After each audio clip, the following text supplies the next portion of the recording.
Graça e paz, meus amados irmãos. Hoje quero meditar com vocês acerca de Neemias capítulo 3 e capítulo 4.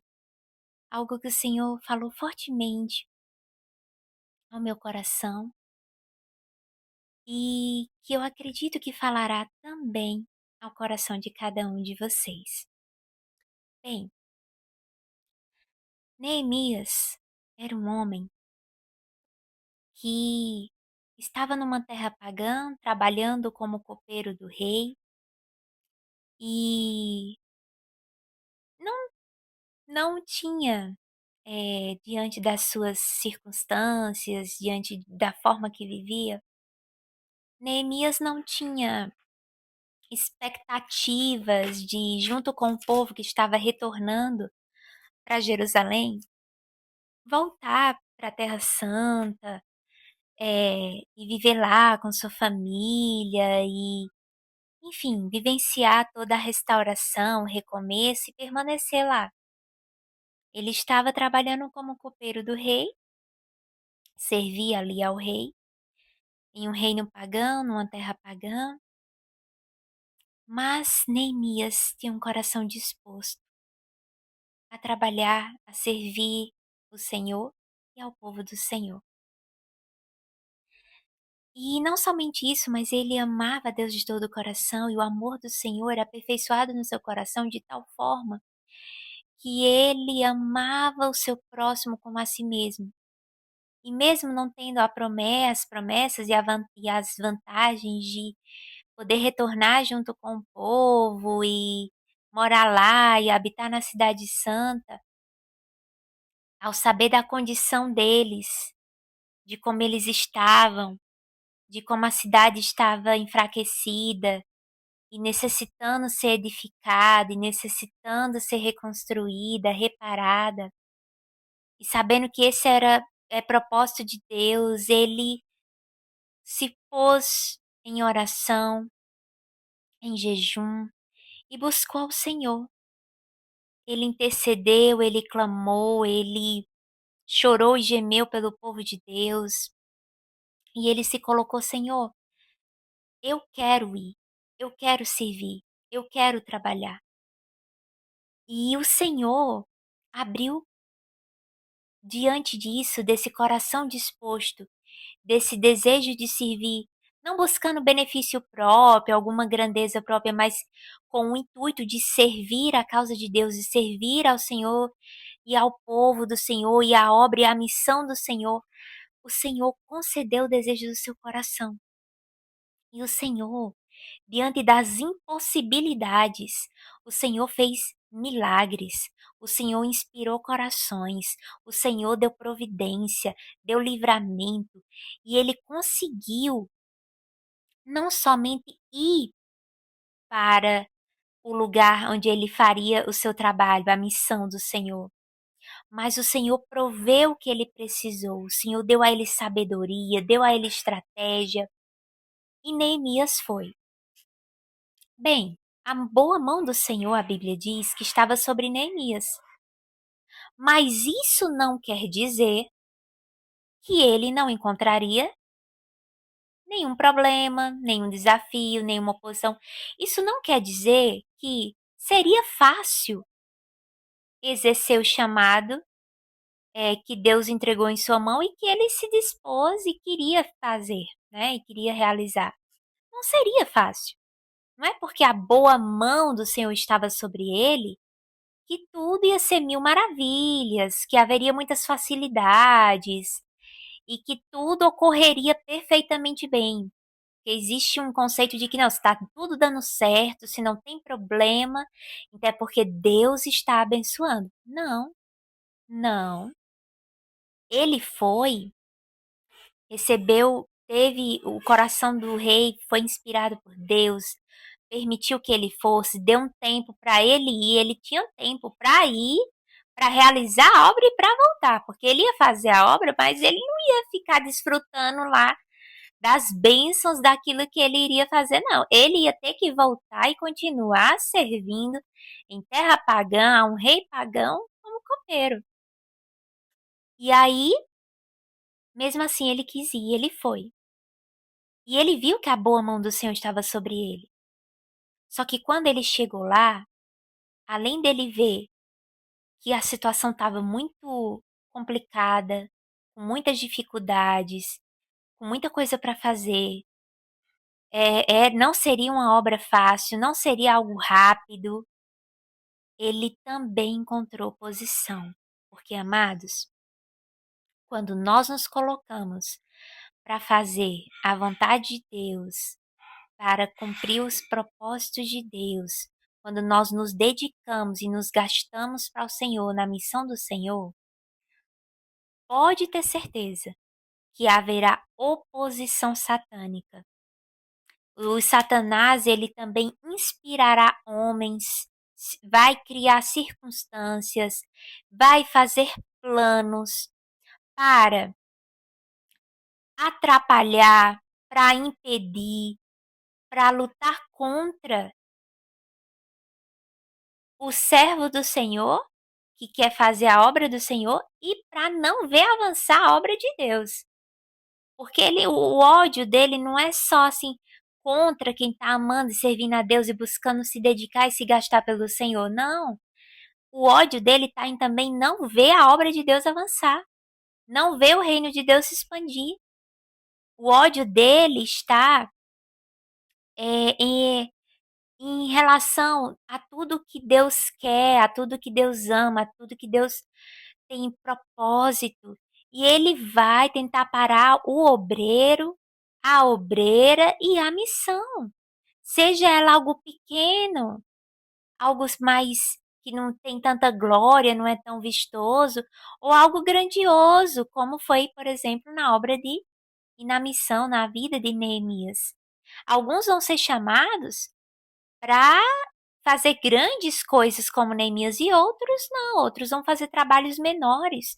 Mas tanto aqueles que têm trabalhos que são maiores, são mais vistos, têm mais glória, como aqueles que são menores, todos eles são como águas que correm numa mesma direção. Existem os rios mais largos, existe as fontes mais pequenininhas, né? Os riozinhos, os ribeirozinhos, que juntos correm na mesma direção, passam por diversos lugares, levando vida, edificando, né? Trabalhando ali na obra de Deus, mas todos vão com o objetivo de chegar no mesmo lugar, né? Uma só mente, um só objetivo, que é fazer Deus conhecido, que é glorificar o seu nome, que é testemunhar do Senhor, que é salvar pessoas, que é edificar a igreja do Senhor.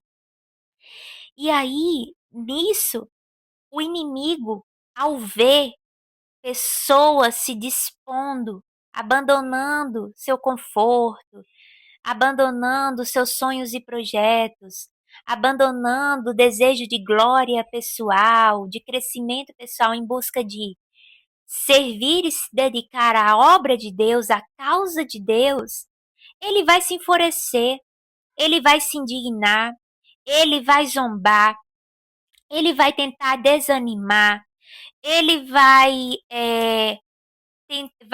criar conspiração, vai lutar contra, porque o objetivo dele vai ser impedir. E diante disso, irmãos, cada obreiro do Senhor, seja aquele que vai para outro país, seja aquela obreira que está dentro de casa na missão familiar, seja aquele que trabalha através das redes sociais, seja aquele que vai de casa em casa, seja aquele que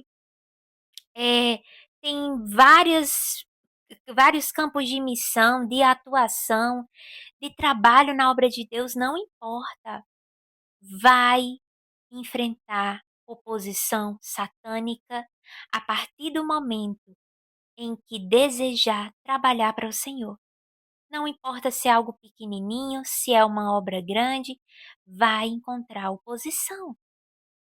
E aí, irmãos, o Senhor nos dá sobre os seus servos o seu Santo Espírito, e com ele vem os dons do Espírito. Para que o Espírito Santo nos dá dons? Ele nos dá dons para a edificação da igreja, para o crescimento da igreja, o fortalecimento da igreja, do reino de Deus, para a expansão do reino de Deus.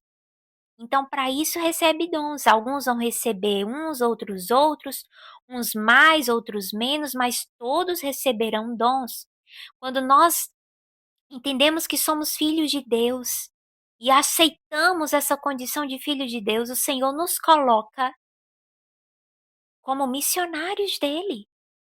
E cada um, dentro do plano maior, vai ter um chamado específico de como o Senhor vai usar, de acordo com os dons, as possibilidades e oportunidades e talentos que o Senhor dá. Então, somos colocados, né? Todo missionário é colocado como um edificador. Ele vai ajudar na construção, na edificação, no fortalecimento, no reparo, no erguer, né, a igreja do Senhor, o corpo de Cristo, na expansão do reino do Senhor.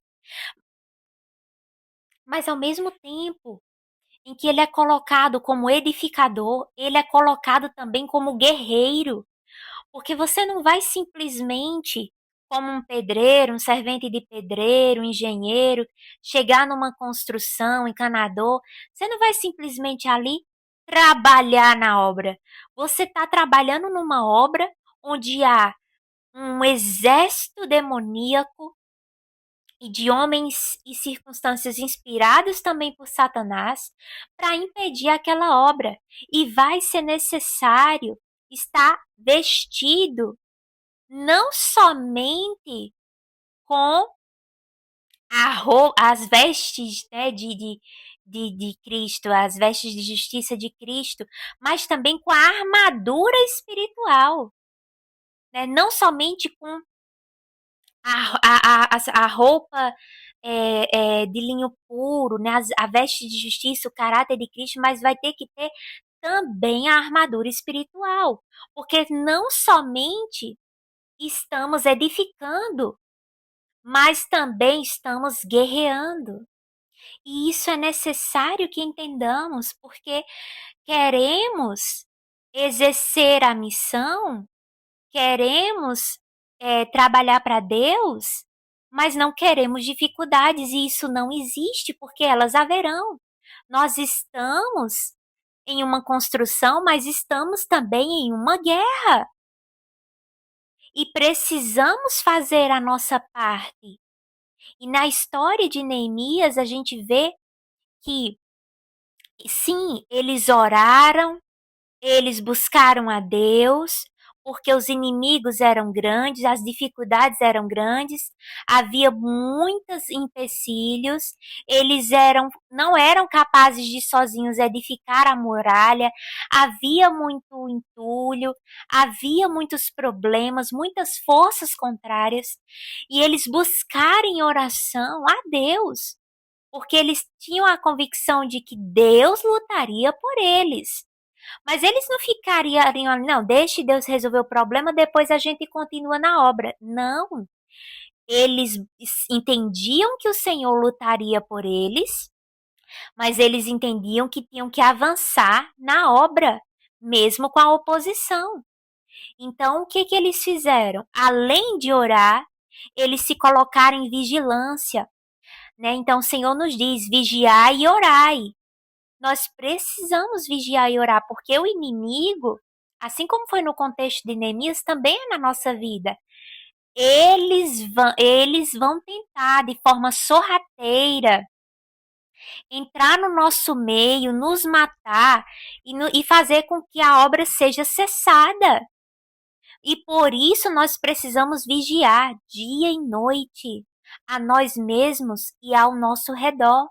O pecado jaz à porta, o inimigo nos rodeia tentando nos tragar como um leão faminto. Nós precisamos vigiar.